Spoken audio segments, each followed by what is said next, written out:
Okay, we are live. No intro video either necessary because I believe we're still having copyright issues with somebody stealing our music. Yeah. But RB, dude, it is great to be here. As you know, it's been a bit of a wild 24 to 48 hours for me. That explains why I do not have a microphone stand today. That microphone stand is in my golf clubs at LAX. Airport that I never got the opportunity to fly into yesterday from San Francisco. But we can save the ridiculous travel stories for another day. Let's talk about the fact that you've correctly predicted the outcome of the last 3 professional golf tournaments. Congratulations, my friend, again on a Harris English 100-1. Give me some of your wide-ranging takeaways on the Harris bet.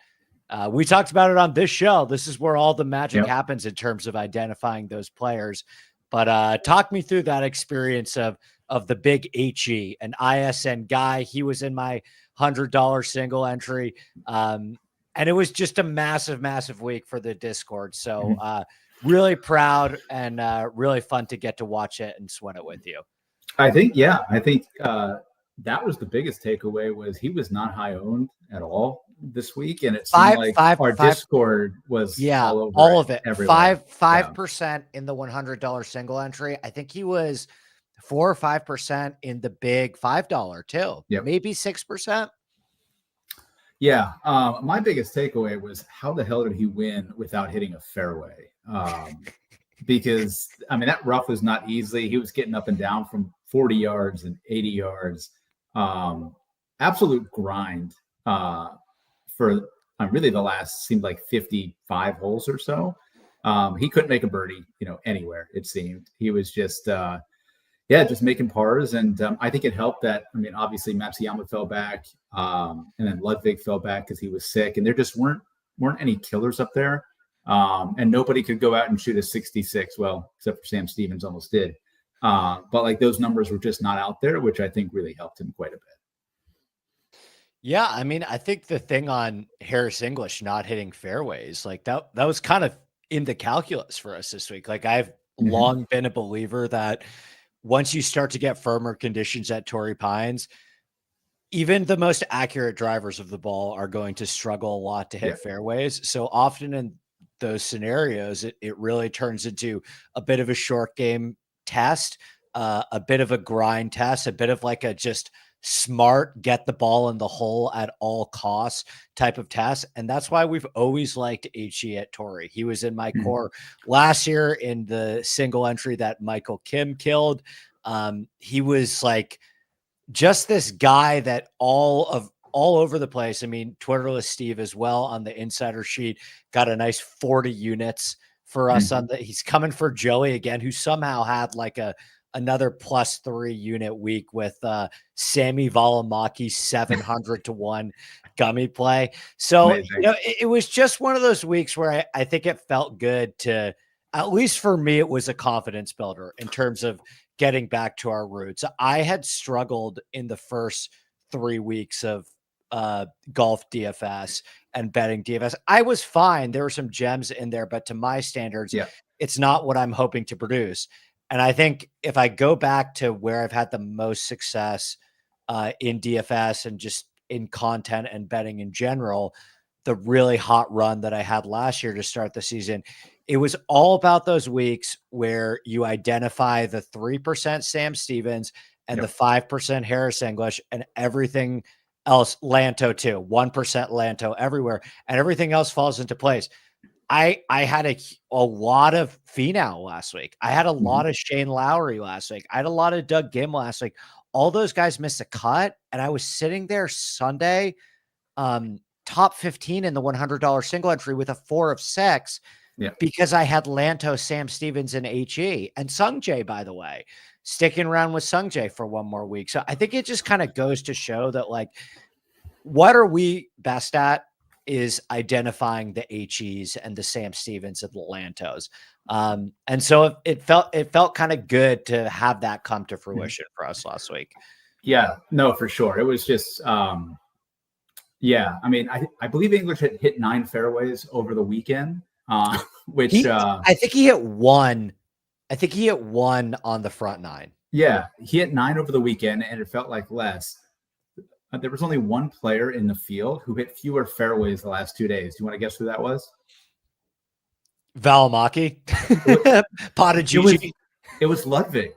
Yeah, it was Ludwig because he was sick. We'll talk about that. Yeah, but yeah, I mean, but yeah, really cool for English. Obviously, it's nice to hit 3 in a row. I doubt I've ever done that before. You've never done that before? I haven't seen that. I would think not. No. I've never seen that before. I did on like Live last year, but I'm betting guys at 12-1. Like not at these numbers at all. No. So one final takeaway on Torrey, because I know people don't like us to spend too much time on the recap, although it just objectively is a part of the show, is recapping the prior tournament and talking about the takeaways. Especially that was one thing that one of the subs DM me and was like, I love when you guys actually go through the decisions that you made for the prior week and kind of audit where you went right and where you went wrong.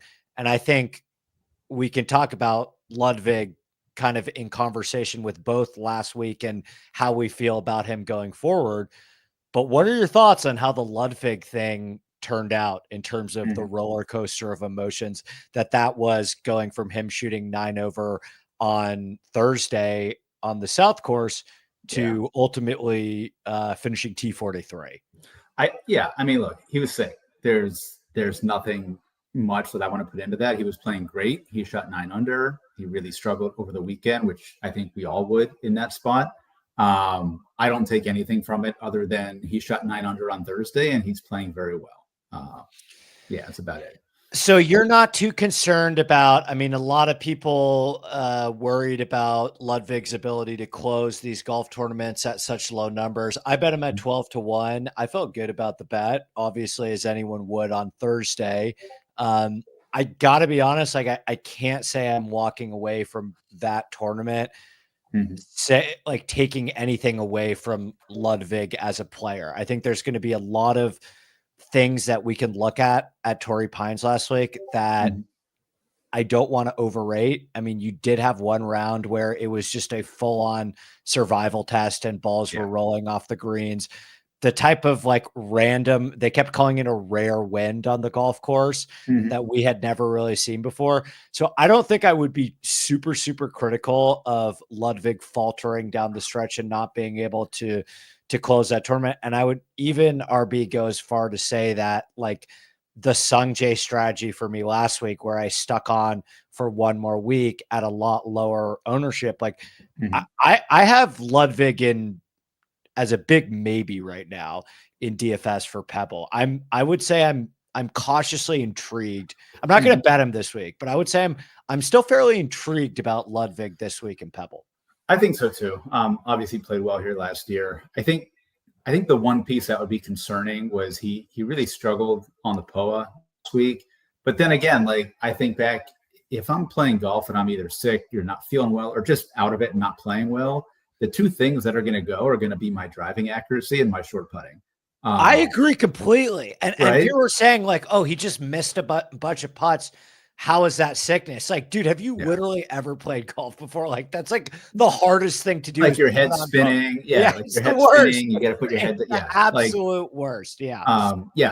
So I would have no issue playing him this week. I think there's a lot of really good choices up there. That's the only hesitation.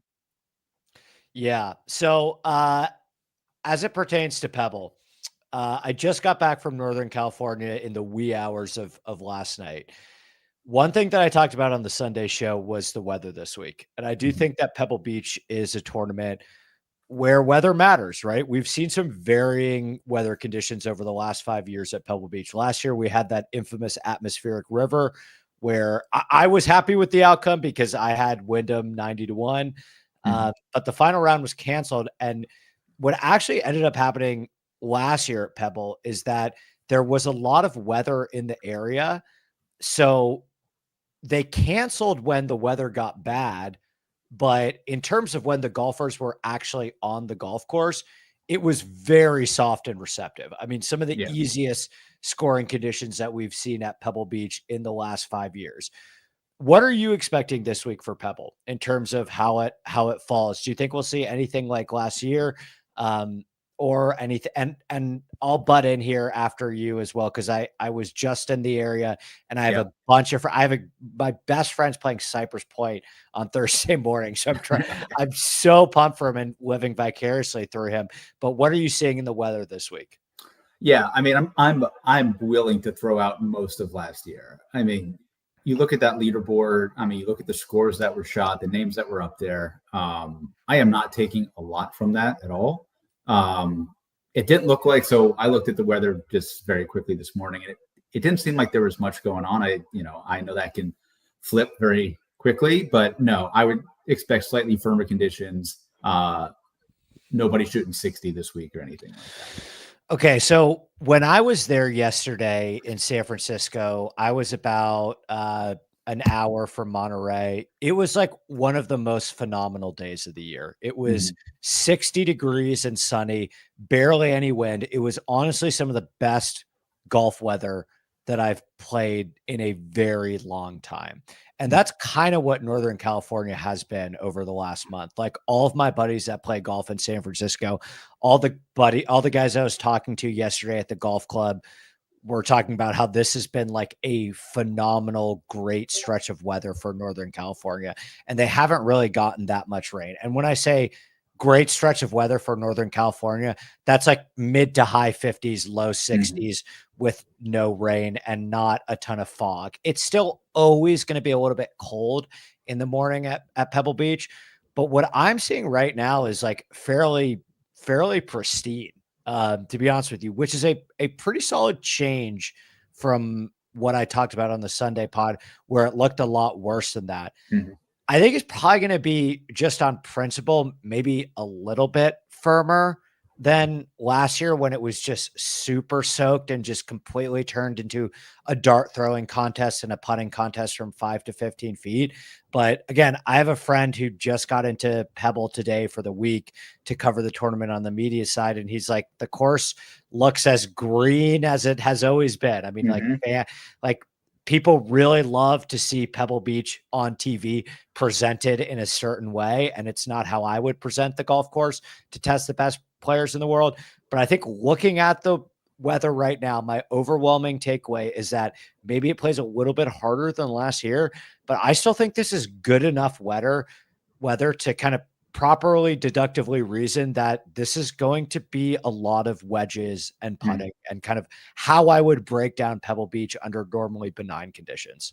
Yeah, I agree. And I think that's always been the skill set here. You have pretty sticky course history here. Yeah. Although, it's a completely different feel now that it's an elevated event. So you have to factor that in. But like, even looking back at the US Open when our boy Gary won, not a lot of really surprising names up there, I would say, except for probably him winning. Yeah, it was, I was at that US Open. Brooks was obviously quite relevant. Rory played well that week, right? I think Rory finished top 10. 8th or 7th, I think. Yeah, just Justin Rose was around. I remember Hovland was low am.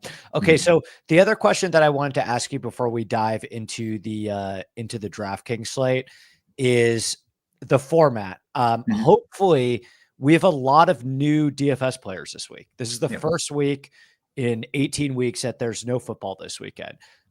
So I really hope that you give golf a chance this week. Like, we have a $14 weekly pass, and dive in the Discord. Like, I promise you, at the very least, you will get your money's worth. Like, you will look at this and be like, holy shit, they gave me a lot to chew on in terms of content and behind the scenes stuff.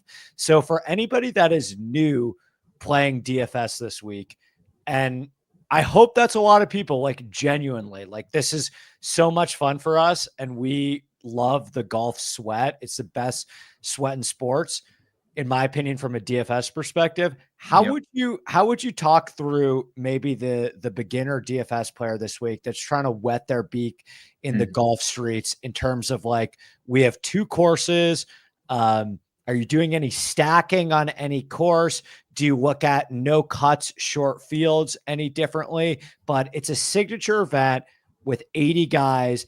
and players rotate Thursday, Friday rounds at Pebble and Spyglass. How would you assess this week from a strategy standpoint? Yeah, very loaded question there. I would say, yeah, I think the first thing you have to look at is the fact that this is a no-cut event. I wouldn't worry too much about the course rotation because obviously they're all playing Spyglass one day, Pebble one day, and then going back to Pebble. But yeah, small field, no cut, meaning you want to jam as much of the top and the bottom as you can, usually. There's going to be those very rare situations where a balanced lineup will make a lot of sense, but I don't expect it to be that way this week. I think there are a lot of elite golfers and in-form elite golfers at the top of this field. So I would definitely go that way. I think ownership is obviously huge. You'll have to wait until later sort of in the week to figure that out. And then you mentioned wave stacks as well. I think you have to here, both from a tee time perspective, but also a course stack perspective. And I know that sort of you'll get into this as well, but Pebble's much more exposed. And so you have to weigh that of, okay, do you want Pebble in the harder conditions or the easier conditions when Spyglass is a harder golf course, but definitely more tree protection. I know which way I go on it. I definitely don't play Pebble when it's super windy. I don't know if you feel the same. No, I do feel the same way. And let me talk about this because I've played Pebble a couple times and I've played Spyglass a couple times. I know those golf courses really well, and I know that property really well. And this is another one of those things where, like, I would just love to come on here and tell you all of the other content people, they're wrong. And there's actually this big brained contrarian stance about Pebble and Spyglass. There's not. Okay. Pebble is just objectively more exposed to win than Spyglass is. Spyglass is a parkland golf course once you get past the fifth hole. Spyglass is on the coast for like 2 to 5 and probably has about 3 to 4 holes where you're really out there on the coast exposed to the wind. Whereas Pebble has about 8 of those holes where you're like really, honestly, maybe like 8 to 10 of those holes where you're really on the coast exposed to the wind. So what I would tell you right now is that if you start to see weather pop up, I would 100% want my guys to play Spyglass on the tougher weather day. Like, without a doubt, I wouldn't overthink it too much. Pebble, I'll just give you the 5-year average because I wrote this down. Over the last 5 years, Pebble's scoring average minus 0.85, Spyglass's scoring average plus 0.25. So overall, over the last 5 years, Pebble has played about a stroke harder, or excuse me, a stroke easier than Spyglass, all things considered. And that is with a lot of weather over the last 5 years that we're going to see this week. Like, for example, I think the weather this year is going to be a lot like, if you're looking for a reference point, I think the Hoagie year is pretty good, right? Pebble played 1.5 under par. Spyglass played about even under par. I think it's going to play somewhere between the Hoagie year and the Wyndham year with probably a 20 under winner. Does that track for you, RB, before we do pricing? I think so. Yeah. I'd say 20 under. It probably won't go beyond that, I would imagine. I hope they can keep it a little bit firmer this week. And I assume the rough might be up a little bit, but yeah, 20 under, 19 under seems about right. Okay. We'll try and keep our correct score and scoring average outcome streak alive. Talk to me about a guy named Scottie Scheffler. He's 11.9. I think it's the right price. That's my take. Like, I think I'm cool with the price. It is the price where I am thinking about it. And that's why I think it's a good price. I am thinking about it. And I think it is kind of a low key, uncomfortable click, as uncomfortable as it gets for Scottie Scheffler. Your thoughts? I think considering soft pricing and no cut event, I think people are going to have an easier time clicking 11.9 probably than they would have at 12.3 or 12.4, where I think he should have been. I have no issue. I'm not going to try and predict, a guy coming back from injury. I will say, when it comes to golf injuries, wrists and hands are not something I like to play around with. Back would be another one, but totally wrist and agree. hand, yeah, totally agree. Did you hear what he was saying? RB, he said this. I apologize for misquoting whoever he was giving this interview to, but he said that he was watching what it felt like he was watching himself win golf tournaments in 2024 to try and recreate what it felt like to hit those shots. That is like not a good Which tells you his range sessions have not been 100%. Yeah. Basically, right? Yeah. Right. That's not a good quote. That's like me saying, yeah, I'm going back to this round where I had a really good round of golf 3 years ago because I just want to feel what that feels like again. That's how lost I am now. And yeah, it's like when you're watching the Australian Open and then you're inspired to play tennis afterwards. Like, yeah. I don't think it's I don't think it's what you want to hear Scheffler say. Now, with that being said, we may look back at this week and say to ourselves, this is the biggest discount that we've ever gotten on Scottie Scheffler all year. Okay. Yep. The pro Scheffler case. Let me just outline the pro Scheffler case. Scottie Scheffler is the best wedge player in the world. Okay. Yeah, Tom Hoagie, Russell Henley, Colin Morikawa, great. Scottie Scheffler is the best player. Justin Thomas, great. Scottie Scheffler is the best player in the world from 125 yards and in. And last year at Pebble, he struggled with the putter, but it was just like stripe show. Like led the field in approach at Pebble, hit every single wedge shot to like 7 feet, and just missed a bunch of putts. So I don't think it's a bad golf course for Scottie Scheffler by any means. When you consider the fact that 8 of the 10 par fours, Scottie Scheffler is going to have a 100-yard shot. Yep. Yeah, he's the best wedge player and 6-iron player and 4-iron player and all of that. I have nothing bad to say about him other than it's probably not the ideal course that you pick him from, just because as good as he is with his wedges, he separates himself more with long iron play and off the tee game, right? Yeah.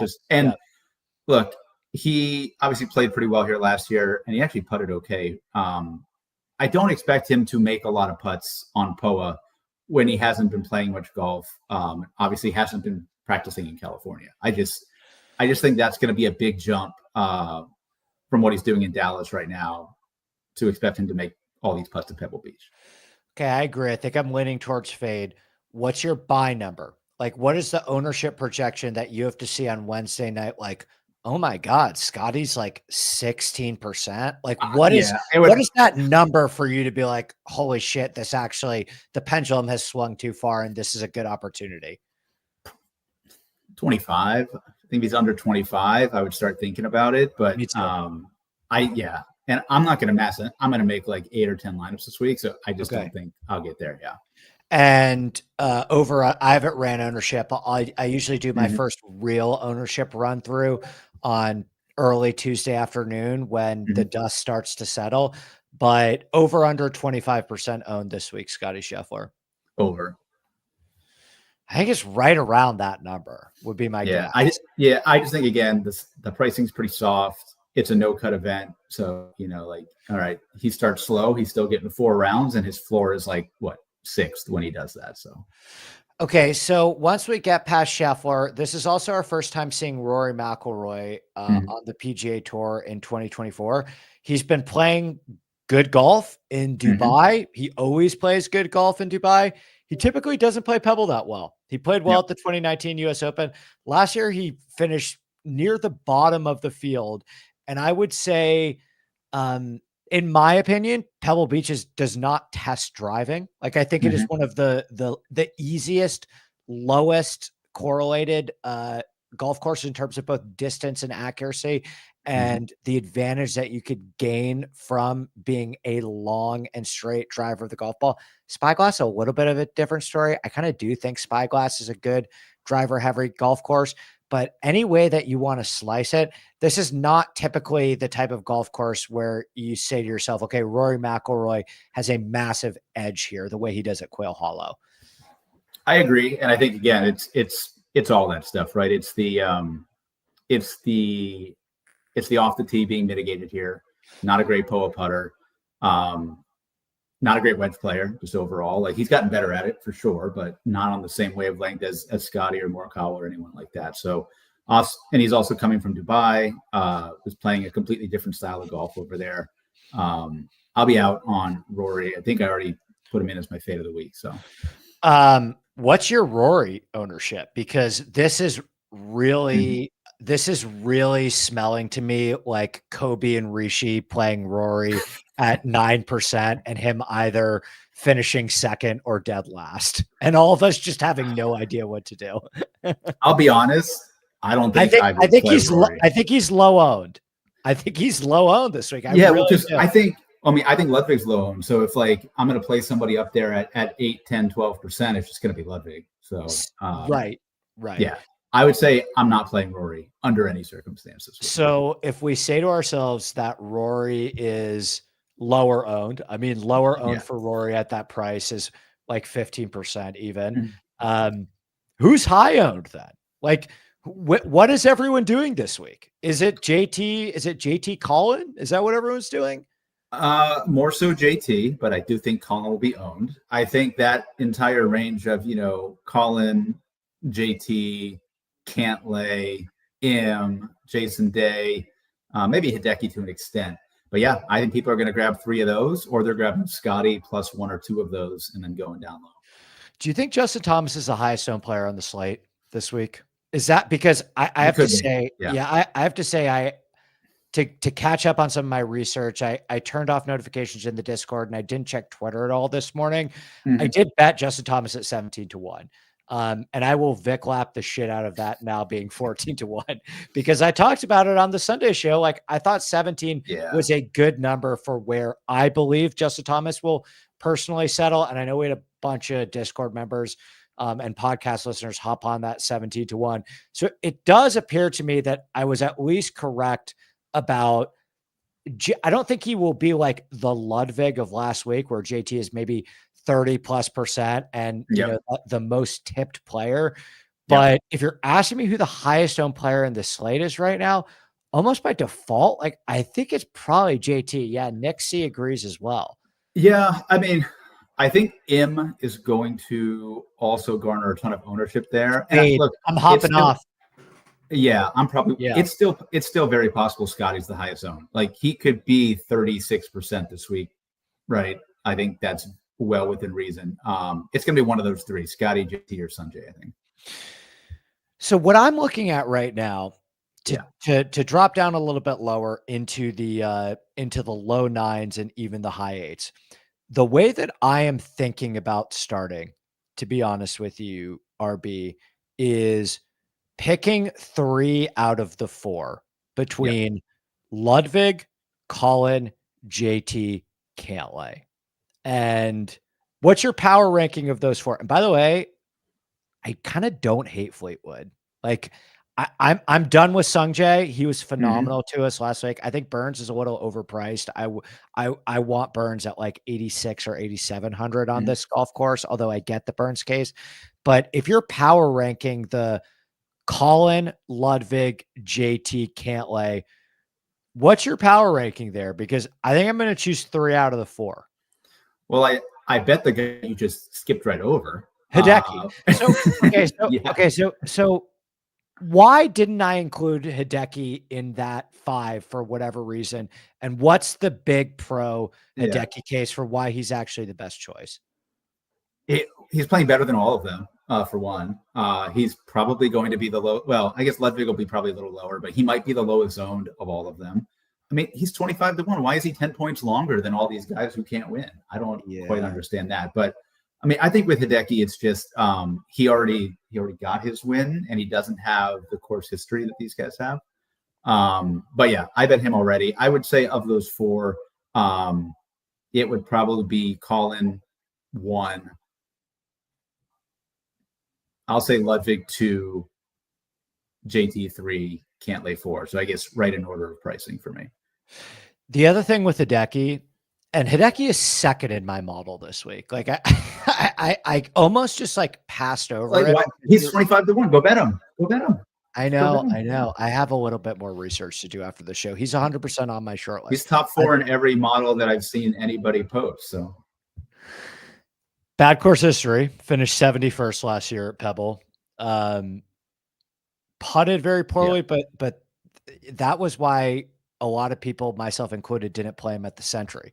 It's like he finished DFL at the Century in 2024, and then ended up winning, the Century the following year. Yeah, I think he has to be put in that mix for me as well in terms of this mid-range between Colin, JT, Hideki, Cantlay. Also because if you just bare bones strip it down to wedge play, Hideki is, I mean, he's at least in the same category as JT and Colin. What's the anti JT case for you this week? Because you prefer Hideki and Colin to JT. Is that more of an ownership thing? Ownership and putting.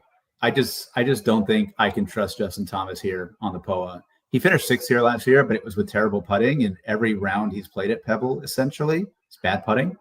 And everybody's on him this week. Like, it was hard for me not to bet him because I didn't want to miss out on that. But that's just what happens. Like, I know that when the guy give out on the Sunday show, and I knew the JT thing was coming, and I do think it's warranted in a lot of respects, in the sense that the one thing that I was looking for JT to improve at the start of 2025 was the putting, and he gained strokes putting. He gained strokes putting in his first 2 starts to start the year. Yeah. So. And I think the other thing I'll say about Matsuyama, and then sort of we can move on, but like, he's obviously known as a really good iron player, but he is an elite wedge player, right? That's with approaches, but also his around the green game. I was looking at the Data Golf approach skill stuff and just sort of filtering through it. And I was looking at Scottie stuff, and Colin was up there a bit and Russell Henley was up there a bit, but like, the guy who's closest to him across the board is Matsuyama. Like, it's very close. And I think it's perfect course for him too. I think you could also make a case that of those guys that I mentioned, including Cantlay, Hideki probably the best putter out of JT, Colin, and Cantlay right now. I mean, how many wins does he have in California too? Like, he's always played well out here. So he's always putted well on POA. So is Cantlay kind of a just outside looking in for you guy? Because like, this is I'm a big Cantlay guy, and I bet and play Cantlay a lot, particularly at the start of the year. And this is a great golf course for him where he's played incredibly well. I don't think the iron play is like half as sharp as I wanted it to be. I mean, he lost strokes again on approach at the American Express. And if you're telling me rank the best iron players, rank the best wedge players, he is 4th after Hideki, Colin, and JT. And like, that's kind of a big theme for me this week, is like putting from 5 to 15 feet and wedge play. Cantlay's not even putting the lights out right now either. No. And like, I just feel like, one, he's going to be popular, right? It's not like when Patrick Cantlay is a play, it seems like it's at a course where he has elite course history, like here at Harbour Town, and everyone's on him. So like, he's probably going to have another uncompetitive tied for 9th. It's not going to help you when he's 20+% owned. So I agree with you. Okay. Rapid fire. One of Sungjae, Burns, and Fleetwood is going to play well this week. Who is it? Oh gosh. Tommy Fleetwood. I agree. I think Tommy's like a sneaky good one and done play too. I think Tommy Fleetwood. Also an uncompetitive 8th place finish coming up probably. For sure. But he, I think Tommy has vibes of what we all wanted Shane Lowry to be last week. Like, I think I would like Tommy a lot more if we got the harder conditions that I was hoping for. And I don't think we're necessarily going to have that. But I'm cautious. I'm intrigued by Tommy this week. Okay. Talk me through the 8s. What are you feeling down here? Favorite play, big fade for you? A lot of options here. For the 2 guys that I bet, so I guess these would be my favorites, would be Jason Day and Taylor Pendrith. I think Jason Day is going to be a very popular one and done play more than a DFS play, because he was a lot of people used him last week. Yeah, because they late swapped off of Zalatoris because he was the same price. So he was $100 cheaper. So he got that boost when Zalatoris withdrew, and everybody just basically global swapped it. I know because I did it too. I just basically global swapped it all to him. Me too.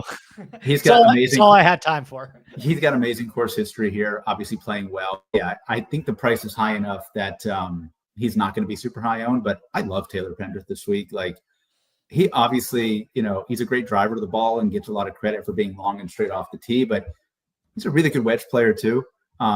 He's done well at these short courses. He is an underrated putter. Hasn't putted well so far this year, but he putted great here last year when he finished tied for 7th.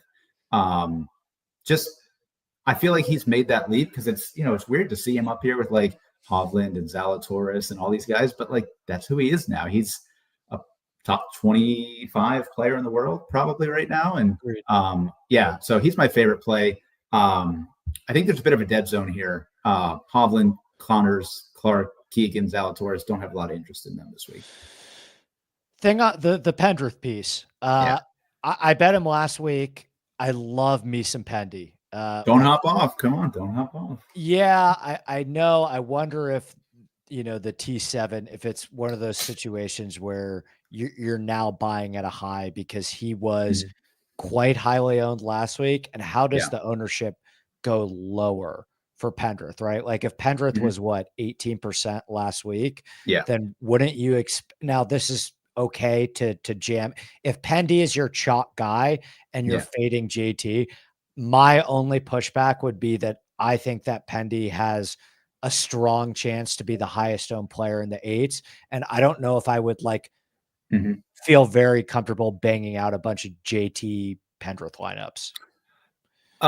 Correct. Yes. I think you have to be creative. I think either him or Shane Lowry will probably be the highest owned because I think Lowry's just too cheap. No, I challenge flag. I disagree. As a big Lowry guy, I've been playing Lowry at 10%, 8K for like 3 years. Lowry will not be highly owned this week. I could be wrong. Yeah. I could be wrong. I don't love him this week. Yeah. Yeah. I don't love him this week either. I could be wrong, but in my opinion, it's going to be a lot of Wyndham Clark, Jason Day, Pendy, and Matt McNeely in the 8s. I think that's where everyone's going. Oh yeah, the McNeely people. Let's just hope he doesn't pop because we got him at 100-1 next week in Phoenix. So I think the McNeely thing comes up. Finau obviously too cheap as well, but never plays well here. So I think that's probably an easy pass for me as well. Yeah, it's kind of tricky because I think the guys that I like the most in this range are the guys that I would imagine to be the most popular and the ones that I think you can identify some leverage on. It's just I'm pretty good on the Hovland thing. Like I really get the upside there. And I know that people with bigger balls than I, like Rishi, will probably look at this and say, here's a perfect opportunity to take a chance. I kind of did that on Hovland last year in Pebble Beach when he was not in good form. He was in better form last year heading into Pebble Beach than he is this year. And it was a fucking disaster, man. And I just I wasn't locked into Dubai. So you and Kyle are probably a better litmus test than me on this for all intents and purposes. And in terms of the data, like he just looked completely lost out there, right? Just completely searching. Yeah. Yeah. And he started off pretty solidly well. And then it was just bogey, double. And it was, it was kind of everything. The ball striking, and then the short game it's just awful. So, we are not doing the Hovland thing quite yet. Would you rather take a chance on Hovland or Spieth this week? Hovland. I just don't deal with those wrist injuries. That's just bad news. Yeah. And I think people will still click Spieth. Like it's Pebble. It's AT&T. Like they will still click his name here. Yeah, Joe Mayo dropped Hovland to I don't think he dropped him. I think Hovland was the one doing the dropping in that relationship. But how about a little Sam Stevens solo second last week with the guiding eye of Joe Mayo there as well. Our guy, and Sammy. Yeah, and I think the shot of the week there was that little knife that little open face knife that he hit there to save par on 18. That was a sick shot. I mean, it's sick to try it in that spot, and then it's sick to pull it off in that spot. Yeah, sorry. My the one thing without the microphone stand is I try and keep up with responding to people in the chat too while also talking, which is something I No, realize I can't there you really go. do at the time. But what I was typing was, Kyle, I agree with you there in terms of I would put Pendy in that category, but I think it's Day, Mhm. McNeely, and Pendy. Let's do sevens because I think that I'm gonna need to find some weird ones in here. Yeah. And it seems like the guys that I like in the eights are some of the higher owned options. Wait, one last thing on the eights. Are you buying the Wyndham stuff? Which Wyndham stuff? I just like he's got bet, like his betting number went Oh down. no, And he'll be I'm very out on Wyndham this week. Yeah, super out. really good wedge player and putter. Like we saw him shoot 60 here last year. Course Yeah, record owner. Just no thanks. no thanks. Yeah. Yeah, I think that's an ownership call for me as well. Obviously, I have some good memories on Yeah, Wyndham here in the past, but we'll see what the ownership comes in. I'm definitely higher on him this week than you, but I don't think he'll somebody that'll be making my betting card. Okay, yeah, talk us through what you're seeing in the sevens. yeah. I think this is the first week that I really don't love a lot here. Um, So I think the first sort of model versus course history discussion is going to be with Russell Henley, because like when you think about these sort of courses and like these wedge fests and some comp courses, like you're going to see his name a lot.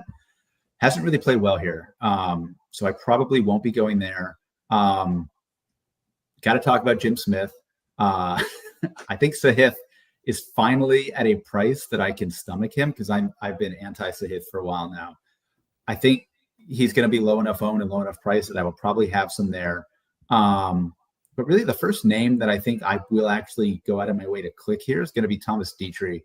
Um, Played well last week on a much better course fit, granted, but he's playing great. He finished fifth at the Century, finished fourth here last year, albeit on the heels of a round one 9 under at Spyglass. So don't know how sustainable that is, but I don't think he's going to be popular, and I just think he has a lot of upside for the price.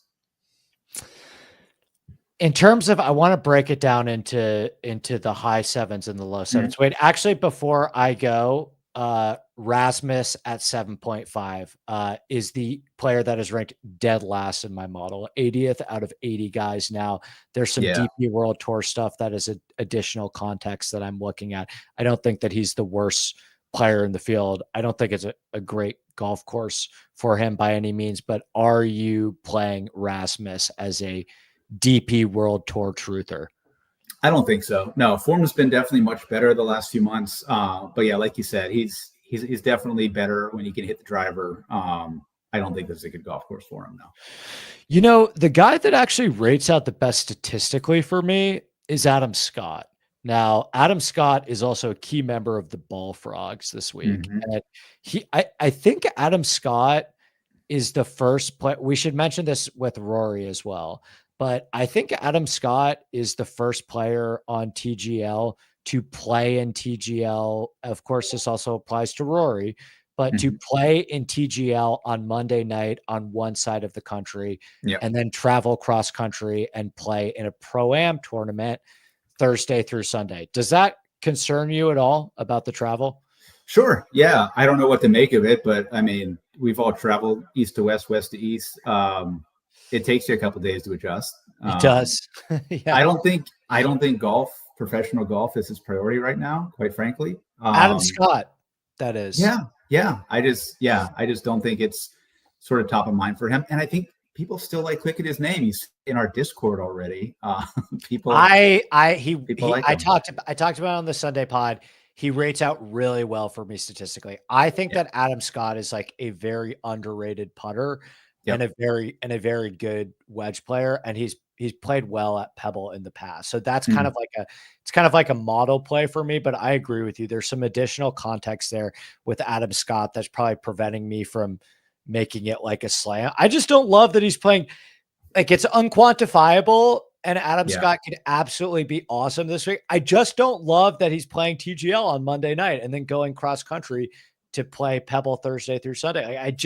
I don't love it. It is not a reason not to play him entirely, but I think it is something to mention and be cognizant of. I agree. Yep. And yeah, I don't have much to say on the TGL stuff in general, but it can't be good for him to be flying back to California tonight. Quick question from Dave on Keegan. Thoughts on Keegan? Just it honestly seems like he's a man on a mission this year. Like another just very quiet, solid T14 last week. Eagle on the final hole to catch a top 20 bet for us. What are your thoughts on Keegan? Because I don't love him on this golf course. Yeah, I think that's what you're going to get. Like you're going to get those sort of, T15, T18, maybe the occasional T8 out of him. I do agree that he's super motivated this year. I don't necessarily think it's because he wants to be a playing captain, although I'm sure he would if the opportunity presented itself. I think he just wants to stay there with the guys and, be in these elevated events and play really well with them. And I think as the summer wears on and we get closer to Ryder Cup time, you're going to see his game take a dip down. But yeah, I also don't love this golf course for him. I think, again, better long iron player than a wedge player. So now let's get into the most profitable section of the board for us. Who is the 5% HE for us this week? Who is the 5% Sam Stevens? Who is the 1% Lanto? The 1% Pata GG? Who are the guys that are going to win us all of the money this week under 7.5K? Yeah, so they might even be lower than that. The guys that I'm looking at here in this range that I'm considering. So Tom Hoge, probably not going to be 5% because, again, one here has good course history, but I do really like him. Honestly, RB might be the I'm sad to say it because Hoagie's like third in my model. I love him too. I hit him here in 2022. I think Tom Hoagie's going to be the highest player in the sixes. I do. So I bet him sort of as a hedge against that because I thought I may not want to play him. Yeah, I may too. Good idea. So Data Golf hates him this week. Not sure why. I know that they like driving distance quite a bit, but not necessarily here. But he does not rate out well at all there. Yeah. So that's interesting. But so he makes a lot of sense. I was actually very close to pulling something on both Nick Taylor and JJ Spawn. I like the course fit for them. Spawn, obviously, with California ties, putts POA really well. He hasn't played well here necessarily, but he's just playing so well. I mean, you're a Spawn guy, you know that. He's playing so well right now. I just have a feeling he might be important this week. I'll say that. It's funny you say that about Hoagie with Data Golf not loving him because I am such a psycho at this point that I can now generally tell like if somebody is high in a model or low in the model, I can generally ascertain why. And I think the con Hoagie case is that it's really difficult to figure out whether Tom Hoagie is a good or bad putter or where he falls in between. He's a good putter. He's a good putter. Yeah, there are a lot of putting metrics that you could look at with Tom Hoagie that are going to tell you different stories. Like he's been very good. He's been very good putting from 5 to 15 feet. He's obviously putted well at Pebble in the past. But I think if you're looking at this from the Spyglass lens, you're saying, okay, massive knock on his driving distance, but 75% of the rounds are at Pebble Beach. And in my opinion, Pebble Beach is the perfect golf course to play guys where driving does not matter whatsoever because it's a lot of forced layups to wide fairways and players finding the best spot for their perfect wedge distances. And then it's really a true second shot golf course. And Pebble Beach has always been that way. That kind of leads me to Eric Cole, man. Like I love Eric Cole. Yeah. I know Dave's big on him in the Discord this week. He rates out well for me statistically, but like I've always said to myself that the places where Eric Cole is going to play well are the golf courses that take driver out of his hands as much as possible. And to me, Pebble Beach is the quintessential golf course where you can get away with very poor driving stats and let your wedge play and putting do the majority of the talking. Yeah, totally. And we've seen him play well here. He was honestly, he was one of the long shots on my first list, him, Spawn, Hoagie, and just ended up going with Hoagie. Just because when you get to Eric Cole, it's the, the evergreen conversation that he can't win and can't close, and just like what's the upside there in terms of winning. But yeah, DK play, top 10, top 20 play. I definitely do like this golf course for Eric Cole. Taylor Moore was mentioned by Nick in the chat. I made the Mm-hmm. joke. I'm really going to need to see the political demographic makeup of Monterey. One side of my arm is pulling me in the direction of California, and the San Francisco area is notoriously blue, which concerns me for Taylor Moore. But a lot of the big tech money has gone over to the Trump side as well. Like, you have a lot of those Silicon Valley billionaires, Mm-hmm. your Scott McNeilys, your Joe Lacobs that own property on Pebble Beach on 17 Mile Drive that I think were big donors to the Trump campaign. So Moore might be kind of sneaky, as like, don't underestimate the redness of Pebble Beach. And then Cam Young mentioned in that Mm-hmm. category as well at 7.1. That's a gross one that Kobe and Rishi will click, and I'm kind of mixed on. Yeah, I think get upside. Both him and Fitz are there. I do like Taylor Moore. He's down to 6,400. So like, yeah, Yeah, I guess we'll get there in a minute. Yeah. But he's also a very interesting for next week at Waste Management. I think they had him at 200 to 1, and he definitely will not be 200 to 1 next week when we get there. So, No. Back to Hoagie really quickly. Pretty sure over the last 4 years, he leads the field in first game putting at Pebble Beach. Just want to throw that out there. Poa Merchant. Yeah. And then a guy who I think everybody should play this week, a little bit off the radar because he went to Dubai and then obviously got sick and withdrew last week, is Akshay. He's at 7,300. Like, perfect golf course for Akshay. He'll be very comfortable here. Pretty good wedge, short iron player. I don't know how he'll putt on POA, but he played okay here back. I think he played here like 3 or 4 years ago, played okay. But just in terms of talent, like, I will take Akshay all year if he's going to be in the low sevens. Two more guys that I want to throw out there. I'm a lot lower on Spawn than you, but I very much agree with the Nick Taylor play. I am not a Denny McCarthy guy at all. I rarely play him. I never bet him. I often think that he's very overpriced in DraftKings. I think it's a really good Denny McCarthy spot. I genuinely do. Like, Denny's been phenomenal on POA. The irons looked really good for him at Sony. And I think that this is actually the type of golf course that is going to be conducive for, well, Denny just blacks out and shoots 62 at Pebble one day because he gained 6 strokes putting. Like, this is the type of golf course that you can do that at. Yeah. But then on the flip side, it's like, do you want to rely on a good putter when the POA can be that inconsistent, right? Like, he obviously putts well everywhere. I just don't know if that's the type of play, because he's not a great iron player, right? No, but his irons did look good at Sony, which could be Yes. drawing me in unnecessarily. Yeah, I'm just not a McCarthy guy, so I'm probably the wrong person to ask. But yeah, form looks pretty good. Obviously played well at this golf course, buoyed by very strong putting the last 3 times he's been here. So. Yeah. Good pulse. Sal McCarthy shot 29, 2022 Sunday. You know what's really surprising to me? I actually really like Fitz historically at Pebble. Like, I've bet Fitz historically at Pebble.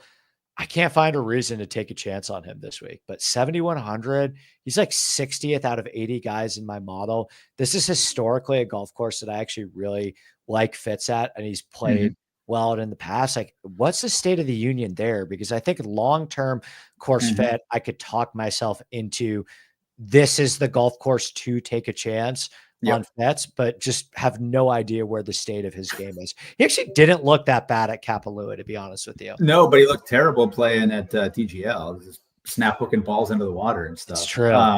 Yeah, I don't know. Last year was obviously a down year, a weird year for him. Got engaged, got married, all of that happened very quickly. Probably a kid is going to come soon. So this could be normal life stuff for him going on.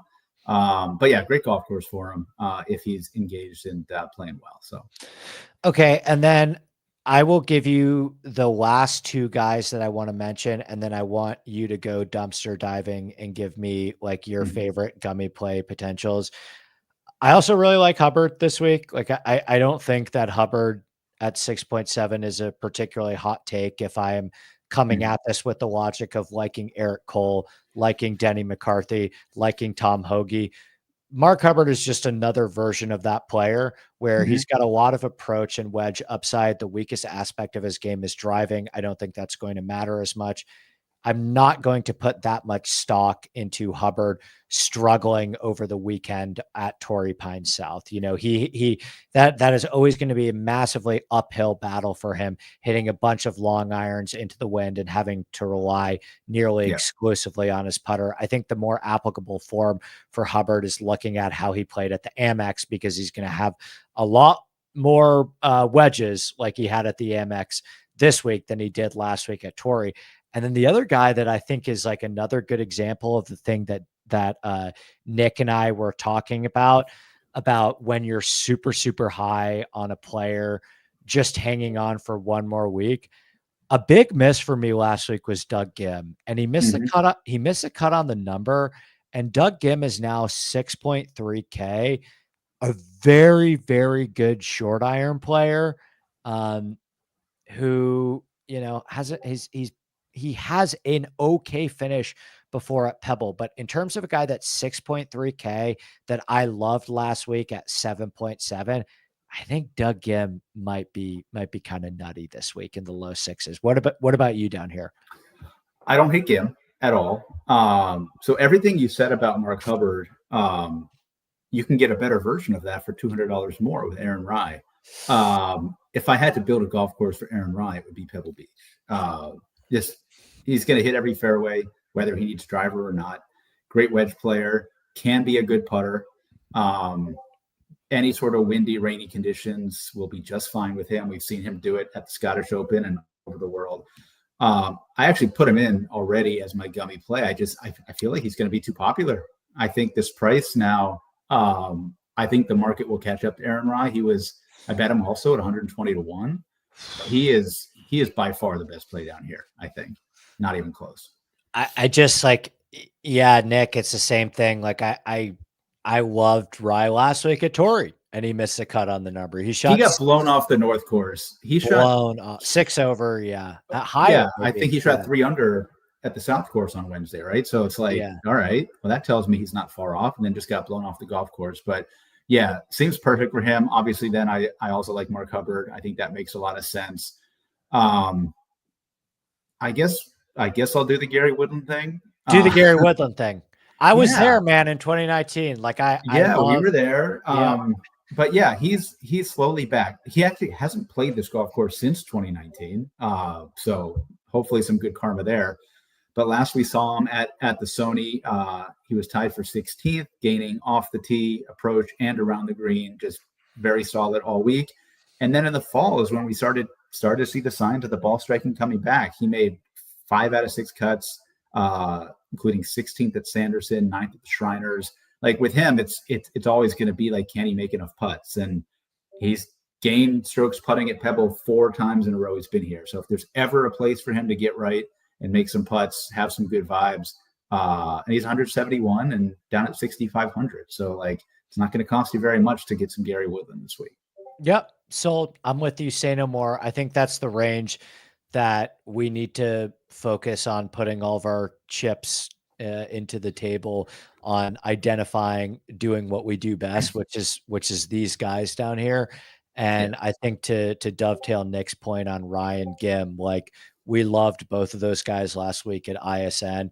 And I think both of their missed cuts at Torrey are somewhat easily forgivable. Like I think the iron play that we liked at Ryan Gim are both great long iron players, but they're also great wedge players, right? So it's not like the reason that we liked him at Torrey Pines will be untranslatable to Pebble. If anything, their lack of distance at Pebble, even with Spyglasses, is going to be a much better fit for them this week than it was last week.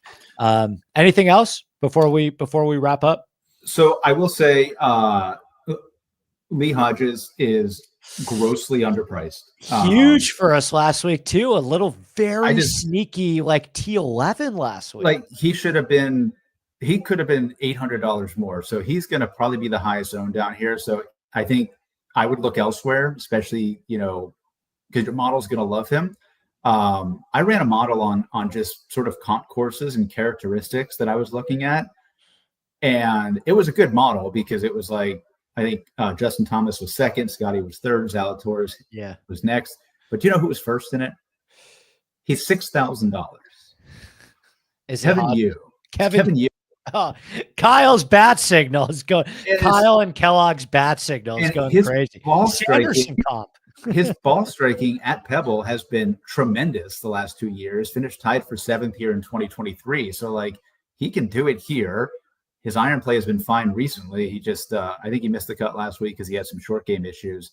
But he's a flat 6K. He's going to be 2 or 3%. We know he has upside. He just won in the fall. Like, yeah, I don't often go to the bare minimum, but Kevin Yu is absolutely a play this week. Thank you very much, RB. Who's the winner? Give us your one winner for 4 in a row. Fuck it. Taylor Pendrith. Let's do it. Let's go wild. You heard it here first. Hey, great week to check out ISN. I think it's like $14 for the week. Again, truly, you will not be disappointed with the amount of stuff that we are providing behind the paywall. These shows are just to give you taste and scratch the surface, but the real magic happens in the Discord over the next 2 days, where we really start to dial in our player pool. The real magic happens with the Wednesday premium show. And it's just a really great community of super sharp bettors. Like everybody in there, have, like last week was just wild to see like how many people outside of just our own staff is like really doing some great work in the golf betting and DFS space. Shout out again to our guy Toted in the Discord who won $25,000 last week on DK. So it's our first week with no football. If you're looking to check out golf and give it a shot for this week, we would love to have you for the week. You can even shoot me a personal message in the Discord as soon as you hop in there. Say, hey, Andy, I'm new. I'm just checking it out. Give it a shot for the week. I'm happy to help. I will always help in any way that I possibly can, to a fault. I care way. I honestly, at this point in my life, need to just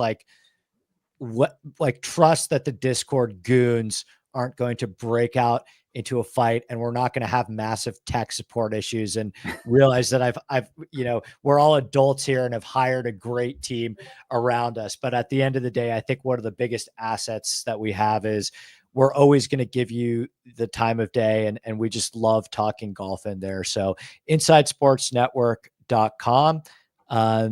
And we will see you next week. Good luck as always, RB. You too, bud. Awesome.